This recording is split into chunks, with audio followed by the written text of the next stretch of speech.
kita masuk di linen. Ya, sekarang linen. Linen ini hampir sama dengan apalagi namanya? Hampir sama dengan limbah. Ya, ada namanya linen kotor infeksius, ada namanya linen kotor non infeksius.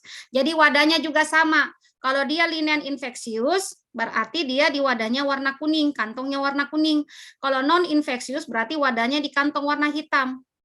Ya, jadi dibedakan. Kemudian diusahakan ya mesin cucinya harus dibedakan. Ya, mesin cuci infeksius beda, mesin cuci non infeksius beda. Nah, bagaimana kalau di puskesmasnya terbatas? Ya, berarti cara pencuciannya adalah lakukan pencucian dulu yang bersih, kemudian diakhiri, jangan baru itu yang yang infeksius. Jadi yang non infeksius dulu, baru yang infeksius, jangan tabalik. Yang infeksius baru non infeksius, nanti terkontaminasi. Kemudian setelah kita bersihkan tadi yang terakhir yang infeksius, jangan lupa mesin cuci harus dilakukan dekontaminasi permukaan. Ya, dibersihkan dengan klorin baru dicuci. Ya, jangan sampai habis dibersihkan infeksiusnya, mesin cucinya tidak dilakukan dekontaminasi. Nah, besok dipakai. Ya, apalagi tidak sampai di lap kering ya. Nah, pasti besok itu digunakan yang tadinya kita mau cuci non infeksius jadi terinfeksi ya, terkontaminasi. Akhirnya kita gunakan kembali ke pasien, tiba-tiba pasiennya kenapa penyakitnya A jadi B. Ya sudah tambah penyakitnya ya. Jadi dibedakan. Kemudian kalau kita mengelola linen infeksius, maka puskesmas harus memfasilitasi dengan APD yang lengkap. Minimal dia menggunakan APD level 2 sampai dengan 3, tergantung sumber pajanan. Tergantung pasien ini linennya dari mana. Yang jelas kalau linen semua pasien yang berasal dari perawatan ruangan infeksius, pasti dia linennya infeksius. Walaupun dia permukaannya dia bersih. Pokoknya dia kategorinya semua linen infeksius. Ya, jadi mulai dari diangkut, ya, kemudian dicuci, ya, kemudian cara menjemur, ya, kalau misalnya kalau ada mesin cuci yang ada pengeringnya kan enak ya, biasanya dia cepat kering. Bagaimana kalau misalnya puskesmas cara cucinya manual? Ada Bapak Ibu yang masih manual cucinya? Kalau spray, terutama yang linen yang ini, yang punya rawat inap. Kalau mencucinya pakai apa? Manual. Manual, Bu. Manual, Bu.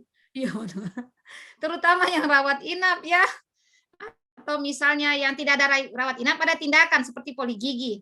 Kan pasti ada linen yang digunakan sama pasiennya untuk mengalas. Ini kan namanya juga linen. Linen itu bukan berarti cuman spray ya, termasuk gaun, linen, aksesoris yang dipakai untuk pasien, tindakan pembedahan itu namanya linen. Ya. Jadi kalau misalnya cara mencuci, ya berarti pastikan ajarkan itu yang mencuci, pakai APD-nya yang lengkap, ya. Kemudian kalau misalnya ada linennya yang infeksius, ada noda, ya. Jadi itu maksudnya penghasil linen itu sebelum dikemas linennya di ruangan itu dilakukan dekon dulu di permukaan linen, ditaruh klorin kah atau alkohol, dimatikan dulu. Jangan masih ada darahnya langsung diangkut, dimatikan dulu sementara. Ya, baru itu nanti di tempat pencucian linennya itu jangan langsung dicuci. Ya, direndam dulu dengan cairan klorin. Ya, 10 sampai 15 menit supaya kumannya bisa dimatikan sementara yang lebih efektif ya, baru itu dilakukan dengan pencucian ya. Sebenarnya sebaiknya sih kita harus menggunakan cairan enzimatik ya, kalau misalnya puskesmasnya punya kemampuan ya untuk mengusulkan enzimatik silakan, tapi kan itu mahal, maka bisa digunakan dengan cairan klorin ya. Walaupun klorin ini menurut WHO sudah tidak direkomendasikan lagi sebenarnya untuk melakukan proses dekontaminasi karena dia berbahaya, tidak ramah lingkungan dan bersifat karsinogen untuk penggunanya ya. Tetapi kalau misalnya tidak ada bisa digunakan, tapi itu tolong diperhatikan APD-nya harus maksimal.